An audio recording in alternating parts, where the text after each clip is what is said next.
Kijana Jamali Yusufu mwenye miaka 28 ambaye alishtua taifa baada ya kumuua mama yake mzazi kwa kumchinja kwa kisu, amezikwa kimya kimya kufuatia msimamo wake wa kutoamini dini enzi za uhai wake.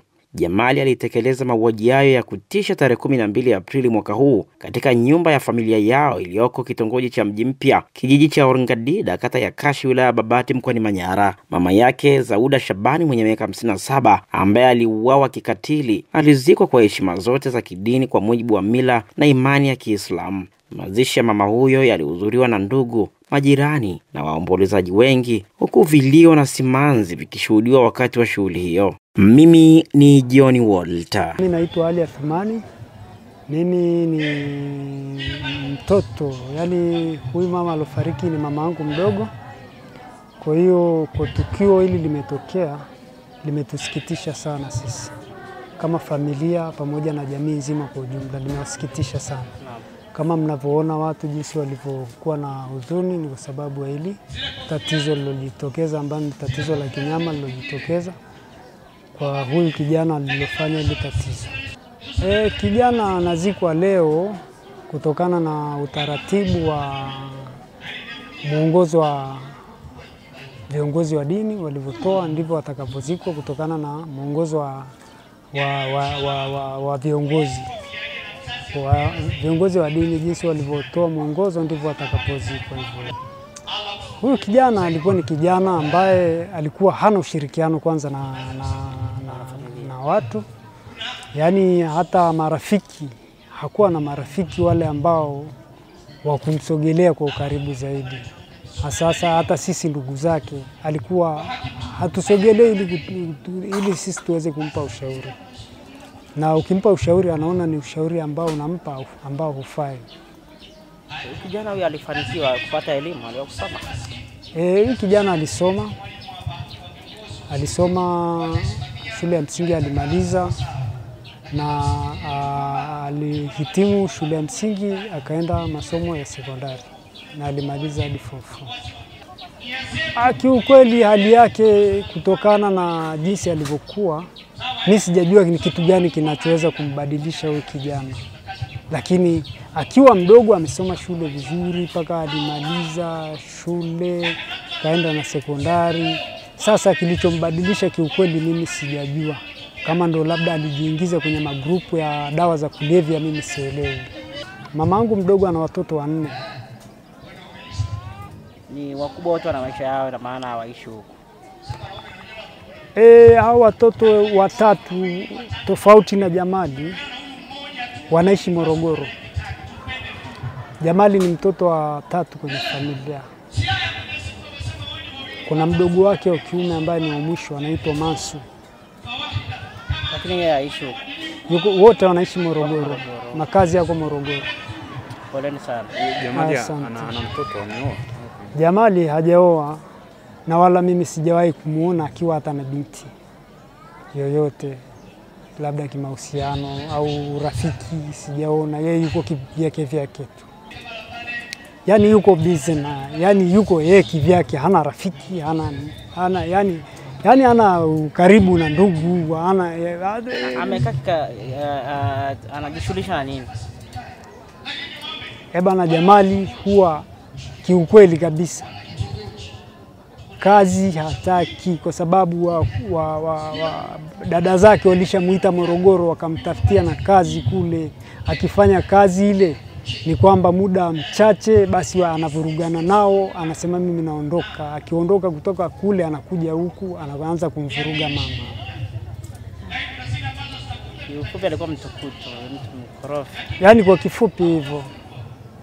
Poleni sana. Asante sana. Mimi naitwa Abdalla Rashidi.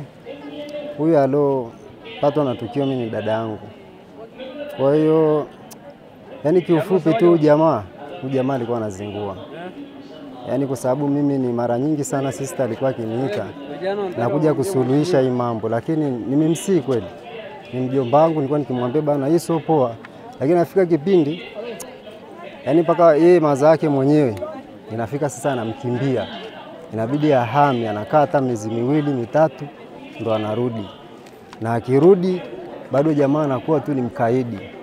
Kwa hata wakija mabro wengine ambao mimi ni mabro zangu, jamaa anawafukuza, yani anawaletea shida. Kwa hiyo inafika mahali sasa, ikafika mahali tukasema sasa tukimpeleka kituoni kule na anatoka.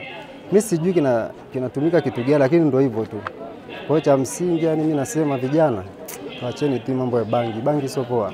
Hata kama unavuta bangi, lakini kumbuka mzazi wako kweli hivi amekulia miezi 9, unakuja unamchoma kisu na muua. Mbaya sana. Poleni sana. Bana mimi ni hayo tu. Alikuwa ni mtu wa namna gani jamaa? Ni mtu fulani hivi, yani sio mtu mwenye kupenda ushirikiano na wenzake. Yani ni mtu ambaye yuko kivyake sana. Sasa sijajua hiyo kitu ndio iliyomjengea kwamba mpaka inafika anakuwa yani unaweza kumkuta hata barabarani hivi ukamsalimia, lakini kama ataitikia, lakini sio kivile. Yani mtu fulani tu ambaye hakuwa poa. Akienda msikitini wala madrasa, yani hajawahi swala la kidini hayupo. Kwa hiyo haijulikani wewe ni Mkristo au ni Muislamu. Kwa tetesi zinavyosemekana alishatamka mwenyewe akasema mimi si Muislamu. Hata nikifa mimi nizikwe kama mbwa tu. Yaani maneno yake, sio maneno yangu. Kwa hiyo ndo maana sasa leo kimetokea hivi, kwa sisi tunafanya kutekeleza tu. Atazikwa kama alivyosema. Lakini sisi tulikuwa tunampenda sana. Na imetuma, lakini sasa ndo hivyo.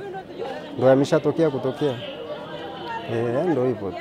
Kwa majina naitwa Maulidi Omari Isa, ni imamu wa mji mpya Istiqama, mahali ambapo kumetokea tukio. Niseme kwamba matukio haya yanatokea kutokana na vijana hawana mafunzo katika dini.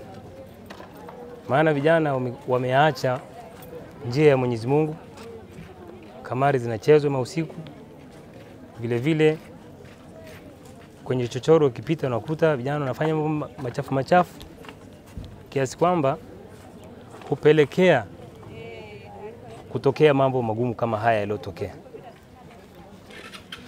Sana sana kamari. Juzi tulikuwa tuna mwezi mtukufu wa Ramadhani, vijana hawafungi, wanakula mchana wa Ramadhani. Kwa hiyo mimi niseme serikali tusaidie juu ya masuala haya, kwamba ionekane kama hata kama ni jioni usiku patikana sungusungu wa kuweza kukabiliana na changamoto ya vijana ambao ni mtihani ambao wanakwenda kuanza kufikia mahali kufanya tukio kama aliyofanya ndugu yangu huyu Bwana Jamali. Kijana ambaye alikuwa hana rafiki, alikuwa asalimiani na vijana wengine wote wale. Yani alikuwa yeye ni mwenyewe peke yake, hana mwingine, yani yeye mwenyewe. Na alikuwa na ugomvi mara kwa mara na mama yake. Kwa sasa vijana wako wengi ambao wanatakiwa wafuatilie nyenendo zao, maana hatuoni misikitini, vile vile kanisani hawapo. Kule kukosekana misikitini na kukosekana makanisani, hapa katikati unapopotelea ndio mahali inafikia mahali wanaweza kufanya uadui. Nini unawaambia wazazi na walezi? Mimi nawaambia wazazi, kila mzazi aangalie kwamba mtoto wake ni muda gani arudi nyumbani. Vile vile mzazi akiona kuna uzito ajitahidi kumchukua mtoto wake na ampeleke madarasa akasome. Kama sio kusoma vile vile, basi akimshinda sana angalie vyombo vya dola ili kuweza kukabiliana na hali ambayo imetuzunguka sisi. Huyu bana kidini, huyu bana yeye alikataa dini. Alisema mimi si Muislamu, mtanizika kama yani kinyume na Uislamu, jinsi utakavyofanya. Kama uko nitupa mitupe, kwa hivyo vile mimi naishi kirasta. Umeona? Kwa hiyo mimi naishi kirasta. Maana huyu bwana ni shemeji yangu, ni kaka ya sema ni ndugu na mke wangu mdogo. Alisema bwana siku moja kuja pale nyumbani akasema mimi madhehebu yangu si dini ya Kiislamu. Mimi nipo hivi tofauti. Na niliwahi kufanya mimi kazi kwenye nyumba, mimi pia ninajishughulisha na masuala ya fundi. Kwa nikifanya kazi ya kuweka single nyumba hii ya kwao hapo. Na siku moja aliniambia bana, sitaki kelele za Kiarabu hapa. Yani nilikuwa nasoma Qur'ani. Akaniambia sitaki kelele za Kiarabu hapa. Na mimi si Muislamu. Mimi nitaishi na hivyo ishi mimi, na siku nikifa mnizike tofauti na Uislamu. Na hata hivi sasa hivi tunakwenda kumstiri huyu bwana hali ya kuwa hatumstiri Kiislamu, maana tayari alijijengea mazingira yake kabla ya kufa. Kwa hiyo mama yake atazikwa Kiislamu, lakini yule kijana huyu atakuwa amezikwa tofauti na dini yetu ya Kiislamu, atazikwa na wazee wa mila, yani atazikwa tofauti na misingi ya dini ya Kiislamu.